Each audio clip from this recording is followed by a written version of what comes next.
తులసి ప్రతి ఇంట్లో ఉండాలి. తులసి యాంటీబయాటిక్. ఉదయాన్నే లేచి స్నానం చేసి తులసికి ప్రదక్షిణం చేసి ఒక గ్లాసు నీళ్లు పోయకుండా ఏ పని చేయకూడదు, ఏ పని ఫలించదు. తులసి కటాక్షం ఉంటేనే మనకు అన్నీ ఫలిస్తాయి. విష్ణుమూర్తి ఆవిడ పాతివ్రత్యానికి మెచ్చి ఆవిడకి ఇచ్చినటువంటి వరం అది. అందుకే రాముడికి తులసి దళాలంటే చాలా ఇష్టం. విష్ణు ఆలయాల్లో ఎక్కువ తులసి దళాలు వాడతారు. విష్ణుమూర్తికి అలంకారాలు బాగా ఇష్టం. అందుకని మల్లె పూలదండ, చామంతి పూలదండ, బంతి పూలదండ, గులాబీ పూలదండ, నీ ఇష్టం వచ్చిన పూలదండలన్నీ పట్టుకొచ్చి విగ్రహం మీద బారేస్తే వచ్చే ఇబ్బంది ఏమిటో తెలుసా? విగ్రహంలో పురుగులు చేరతాయి. విగ్రహంలో పురుగులు చేరతాయి. పువ్వుల్లో పురుగులు ఉంటాయి కదా, విగ్రహంలో పురుగులు చేరతాయి.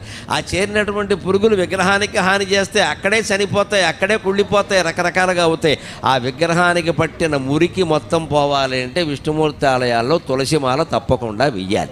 అది శాస్త్రీయమైన ఆచారం. హిందూ దేవాలయాల్లో పాటించే ప్రతి ఆచారం శాస్త్రీయం.